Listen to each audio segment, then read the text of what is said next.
Gracias a la proclamación de su gran y hermosa ley, el Servicio de Inmigración y Control de Aduanas de Estados Unidos se prepara para recibir una inyección económica de $75 mil millones que le permitirá intensificar su campaña de detección, detención y posterior deportación de ciudadanos inmigrantes en el país.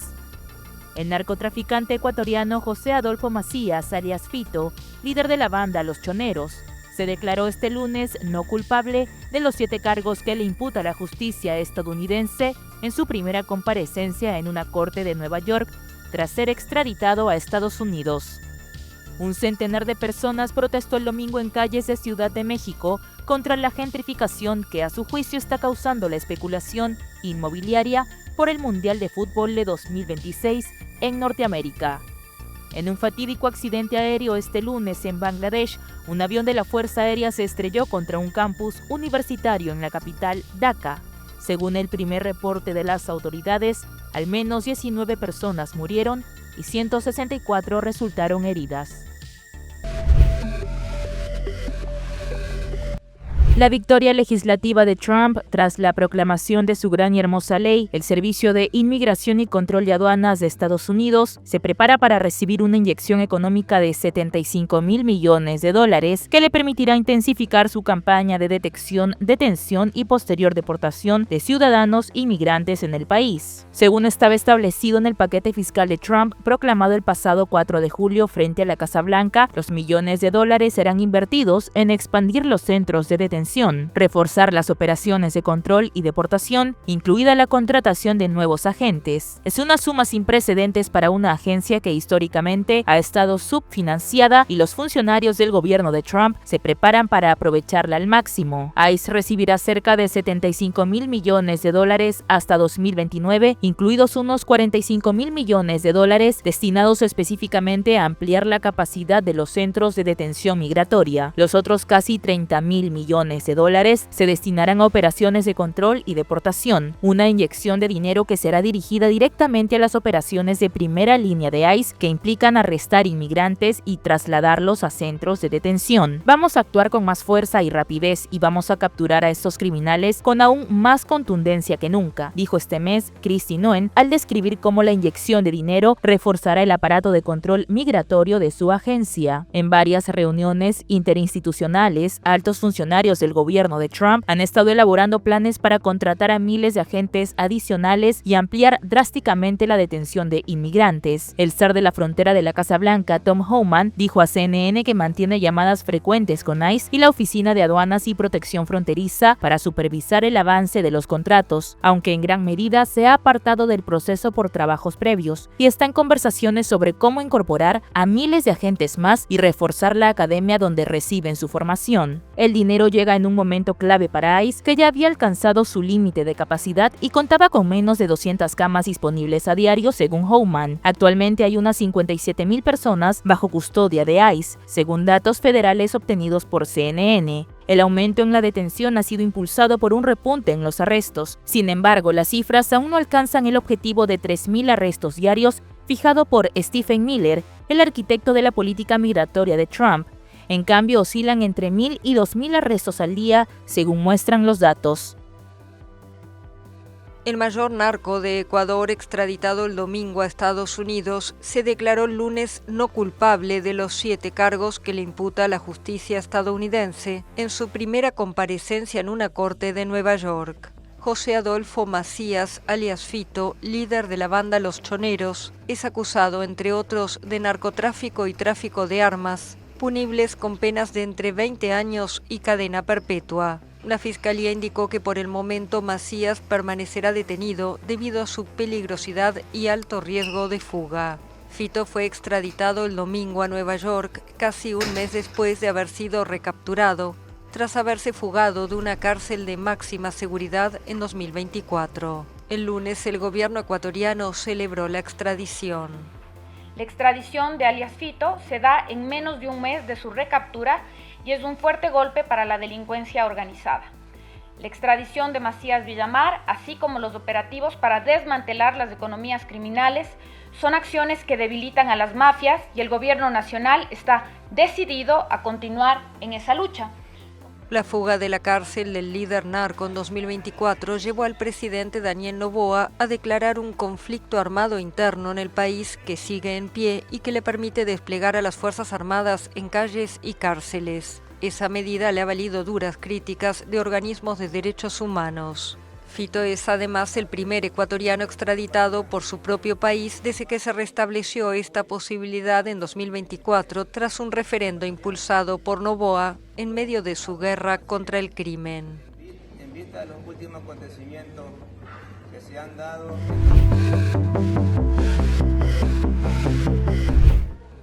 Un centenar de personas protestó el domingo en calles de Ciudad de México contra la gentrificación que a su juicio está causando la especulación inmobiliaria por el Mundial de Fútbol de 2026 en Norteamérica. La manifestación ocurrió al sur de la ciudad, donde está ubicado el emblemático Estadio Azteca, que albergará partidos del torneo. Pero, ¿qué es la gentrificación y qué causó que en diversas partes del mundo, y en especial en México, estallaran las protestas?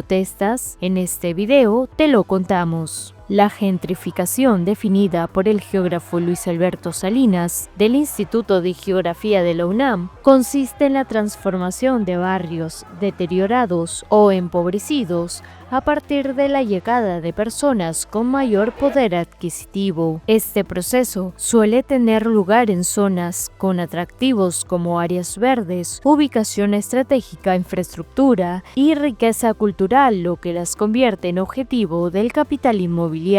El resultado es la construcción de viviendas, comercios y oficinas orientadas a clases medias y altas, lo que incrementa el valor de los inmuebles y servicios y frecuentemente desplaza a familias que históricamente han habitado esos espacios. En la última década, la gentrificación ha cobrado fuerza en colonias como Roma, Condesa, Juárez y el centro histórico. El arribo constante de nómadas digitales y extranjeros, muchos de los cuales alquilan viviendas a través de plataformas como Airbnb, ha reducido la oferta de renta tradicional y disparado los precios. En la Ciudad de México, la protesta se da poco más de 2 semanas después de que una manifestación similar en los céntricos y populares barrios de Roma y Condesa terminara con destrozos y luego de 4 días del anuncio por parte de las autoridades de una estrategia para enfrentar el problema. Que estamos aquí con la clase trabajadora, con la población, para buscar a corto plazo pues manifestar este repudio, buscar mayores cantidades de programa de vivienda popular, detener la especulación a corto plazo y al mismo tiempo demostrarle a este gobierno que de dientes para afuera dice que apoya al pueblo, a la clase trabajadora, pero en las acciones respalda a la clase rentista, a los especuladores inmobiliarios o a los banqueros, etcétera, etcétera. El aumento de los alquileres ha obligado a muchos residentes locales a mudarse. Tras la pandemia y a poco del inicio de la Copa Mundial de Fútbol en 2026, México experimentó un auge turístico que lo ha convertido en uno de los destinos favoritos de los viajeros internacionales y nómadas digitales, quienes son la cara visible de una crisis inmobiliaria en la que cada día es más difícil acceder a una vivienda. Realizó en el corredor Roma-Condesa y en este caso ahora en Fuentes Flotantes se da a raíz de un proceso de aceleración de la especulación inmobiliaria con motivo de la cercanía del Mundial del año siguiente, ¿no? El Mundial de Fútbol. Y entonces este boom inmobiliario y de especulación ha afectado a la población y ha afectado a varios pueblos originarios. Y con tal motivo, los afectados temen que esta situación empeore debido al Mundial de Fútbol de 2026 que México coorganizará con Estados Unidos y Canadá. Algunos manifestantes llevaban pancartas con lemas como "Sin regulación no hay mundial" y coreaban consignas como "Expropiación a especuladores" y "Vivienda sí, mundial no". Un centenar de personas protestó en Ciudad Juárez, en el norte de México, el sábado por el caso de 386 cuerpos hallados acumulados en un crematorio privado a finales de junio. No puede ser posible que de 386 cuerpos únicamente 15 hayan sido identificados nada más. Los policías hallaron los cadáveres apilados y sin procesar, lo que las autoridades de la fiscalía atribuyeron a una negligencia de los administradores del negocio. En su momento, a muchos familiares les entregaron cenizas, aunque ahora muchos dudan de su autenticidad. Cuando yo abrí la urna de mi papá, estaba el nombre de otra persona. Y lo único que exijo es que me digan dónde estoy. La protesta fue convocada por un colectivo civil llamado Justicia por Nuestros Deudos, conformado por familiares de las personas halladas en el lugar. Los manifestantes marcharon de la sede de la funeraria a las instalaciones de la fiscalía. Inclusive muchas personas están solicitando que se revisen las cenizas para ver si son humanas o no lo son, y para ver si son de su familia o no lo son. Porque las cenizas es cemento de mortero. Yo ya hice una prueba y es cemento de mortero. Hasta el momento, 2 personas, el propietario del lugar y un empleado, han sido imputadas por delitos contra la inhumación, exhumación y respeto a los cadáveres o restos humanos.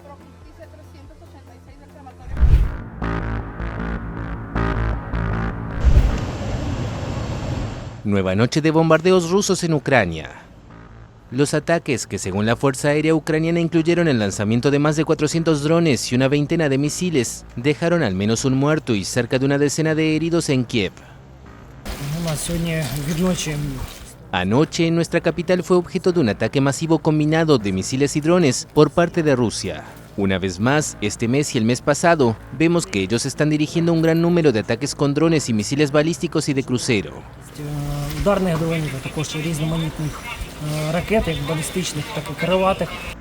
Rusia señaló el lunes que queda mucho trabajo diplomático por delante para lograr avances en las conversaciones de paz. El portavoz del Kremlin, Dmitry Peskov, afirmó que las propuestas de paz de ambos países eran por ahora diametralmente opuestas, más de 3 años y medio después del inicio de la invasión rusa. Sin embargo, destacó que Moscú estaba dispuesto a iniciar una nueva ronda de negociaciones, aunque no se fijó una fecha.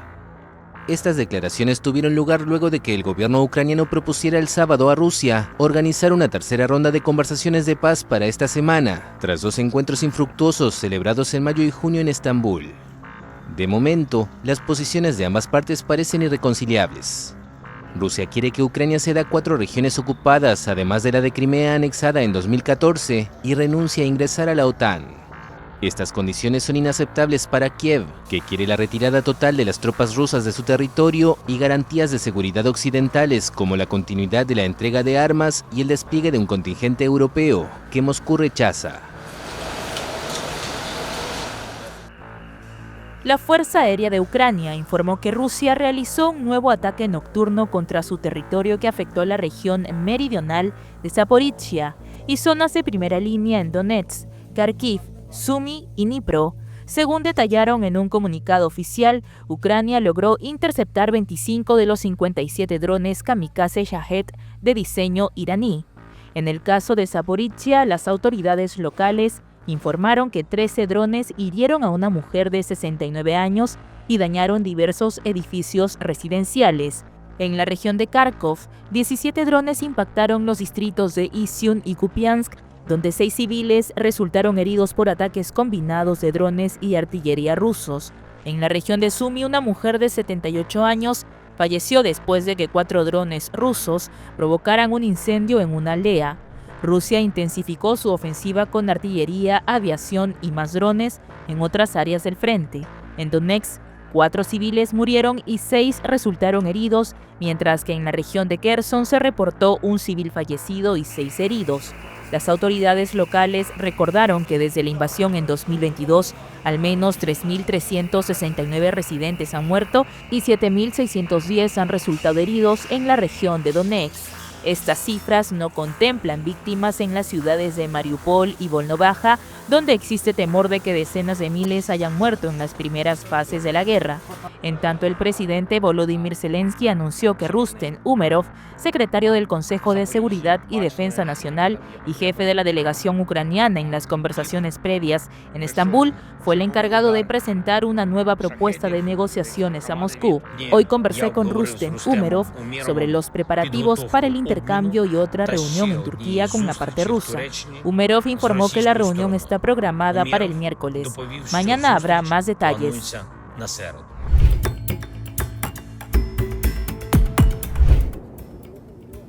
Israel anunció el lunes que ampliaría su ofensiva militar en el centro de la Franja de Gaza y llamó a los habitantes a abandonar el lugar. Según el ejército, las operaciones tendrán lugar incluso en una zona donde nunca intervino antes en más de 21 meses de guerra contra el movimiento islamista palestino Hamas. La defensa civil de la Franja de Gaza y testigos informaron el lunes sobre disparos de artillería en Deir al-Balá, al día siguiente de un llamado israelí a evacuar la zona. Según la Oficina de Coordinación de Asuntos Humanitarios de Naciones Unidas, entre 50.000 y 80.000 personas se encontraban en ese sector. Y desde el domingo, familias enteras comenzaron a desplazarse hacia el sur. Nos fuimos por miedo, tenemos miedo por nuestros hijos y por nosotros mismos. Lo que ha ocurrido es suficiente. Nos arrojaron folletos, no sabemos hacia dónde vamos, no tenemos refugio ni nada, y el lugar donde estábamos instalados no causaba daño a nadie. Estamos bajo presión, estamos caminando y no sabemos hacia dónde vamos.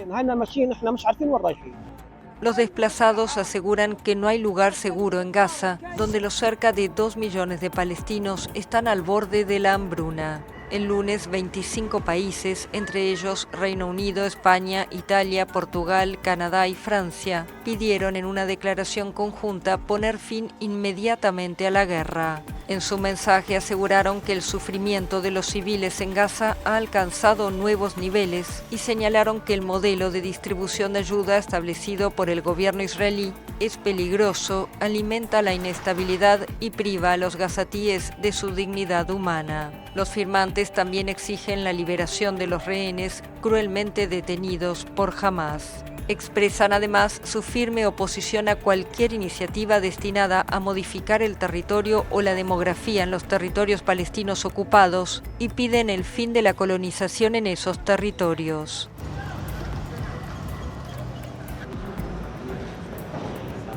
Irán culpó el lunes a las potencias europeas del fracaso del acuerdo nuclear de 2015. A pocos días de las conversaciones previstas el viernes en Estambul con Francia, Reino Unido y Alemania, la República Islámica subió el tono contra esos países, a la vez que anunció la celebración el martes de una consulta trilateral con Rusia y China. Las partes europeas han sido culpables, tanto por negligencia como por incumplimiento de sus obligaciones en virtud del acuerdo. Peor aún, tras la agresión militar del régimen sionista, no solo se abstuvieron de condenar el acto, sino que a través de ciertas declaraciones intentaron de hecho justificar la agresión.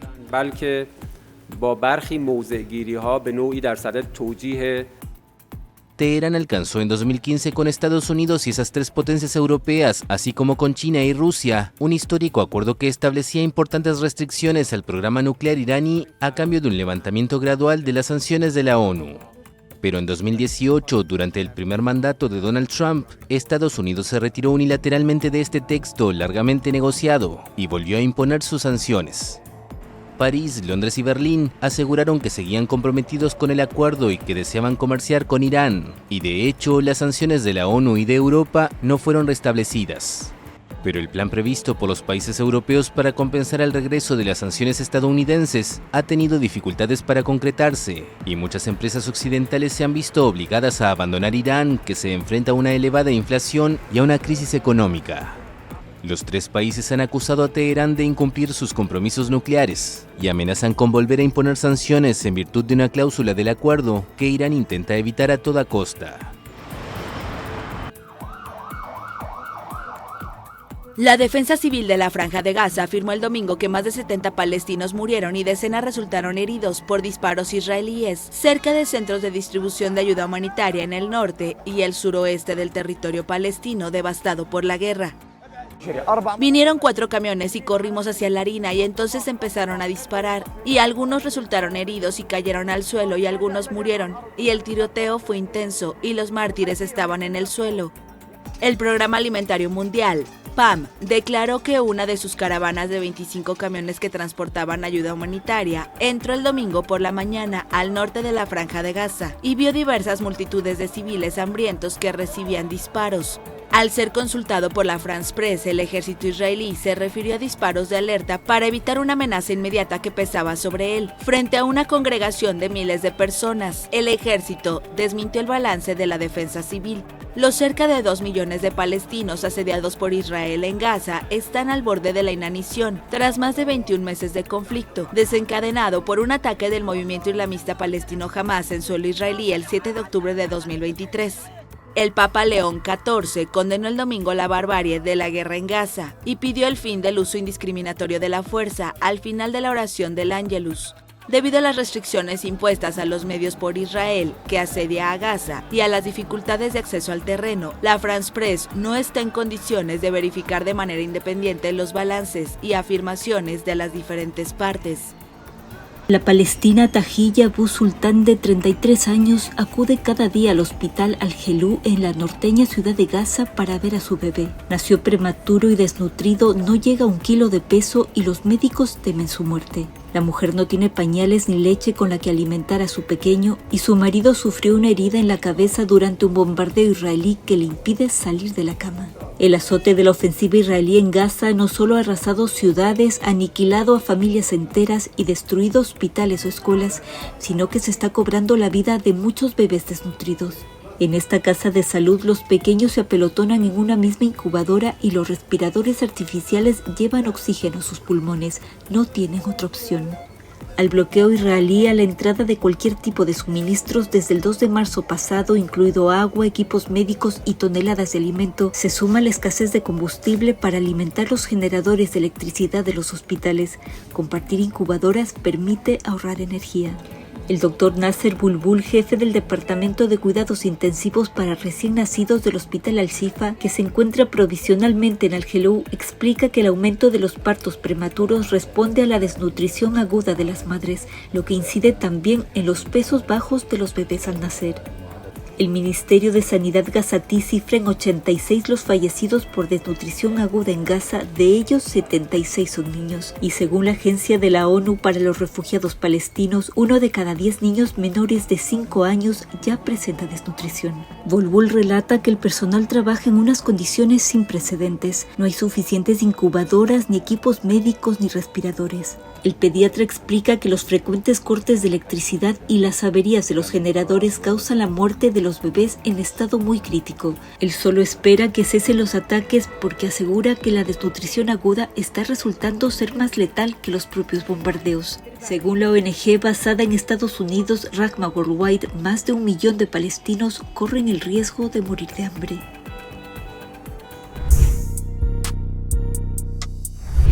En un accidente aéreo este lunes en Bangladesh, un avión de la Fuerza Aérea se estrelló contra un campus universitario en la capital Dhaka. Según el primer reporte de las autoridades, al menos 19 personas murieron y 164 resultaron heridas. Los hechos se registraron cuando el avión F-7BGI de fabricación china y aeronave de entrenamiento de la Fuerza Aérea se estrelló contra el campus de la escuela y colegio Milestone en el barrio de Uttara, mientras los estudiantes asistían a clases. Según detalló el ejército, el aparato despegó de la base de Bangladesh, Aka Kandaker, en el barrio de Kurmitola, Dhaka, a la 1:06 de la tarde, hora local, y colisionó poco después, incendiándose inmediatamente. Como primera hipótesis, la institución señaló que el avión habría experimentado una falla técnica. Sin embargo, un comité de alto nivel de la Fuerza Aérea abrió una investigación para esclarecer la causa. Aunque todavía no se ha emitido una lista oficial de los fallecidos, se conoce que entre ellos figura el piloto del avión de la Fuerza Aérea, identificado como Tukir Islam Sagar, según medios locales. El ejército ha señalado a través de un comunicado que los heridos que fueron trasladados al centro de salud de la localidad son en su mayoría estudiantes entre 8 a 12 años. Asimismo, remarcaron que el estado de salud de los menores todavía es crítico. Fuentes cercanas al centro educativo señalaron que el recinto albergaba alrededor de 2.000 alumnos cuando ocurrió el impacto. Algunos de ellos ya se encontraban dando exámenes, mientras que otros ingresando a sus clases regulares. Por su lado, el gobierno de Bangladesh ha declarado para este martes 22 de julio como Día de Luto Nacional. Familia de las víctimas piden que se esclarezcan los hechos para dar con los responsables de esta tragedia que ha conmovido al mundo. Expreso mi más profundo pesar y tristeza por el trágico accidente ocurrido hoy en el campus de Millstone School and College en la zona de Diabari de la capital, donde un avión de entrenamiento F-7BGI de la Fuerza Aérea de Bangladesh se estrelló causando víctimas, dijo el jefe de gobierno interino de Bangladesh, Muhammad Yunus, en un comunicado.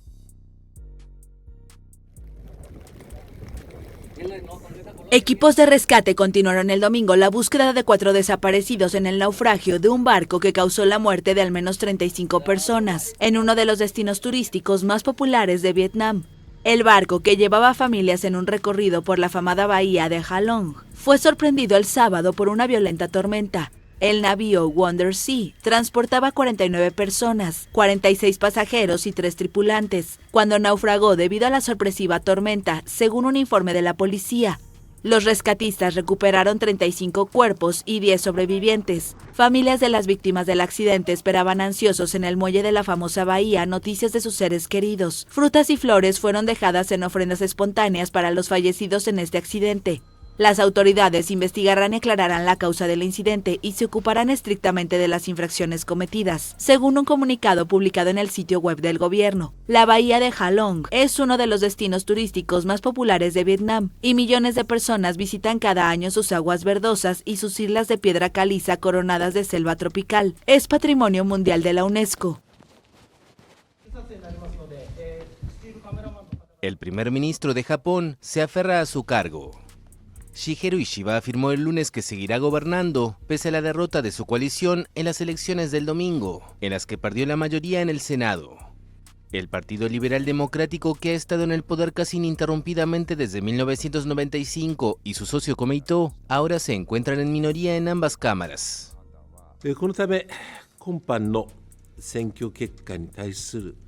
Aunque soy plenamente consciente de nuestra grave responsabilidad por los resultados electorales, para no dejar que la política se estanque, creo que debo cumplir mi responsabilidad como el partido con más votos y con la gente del país, escuchando cuidadosa y sinceramente las voces del pueblo.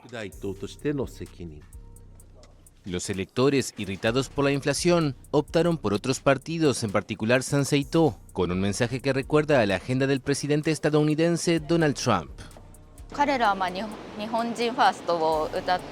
Pienso que Sansei-to estaba diciendo lo obvio, que es los japoneses primero. Así que creo que es genial que hayan dado un salto tan grande y hayan sido capaces de conseguir tantos votos esta vez.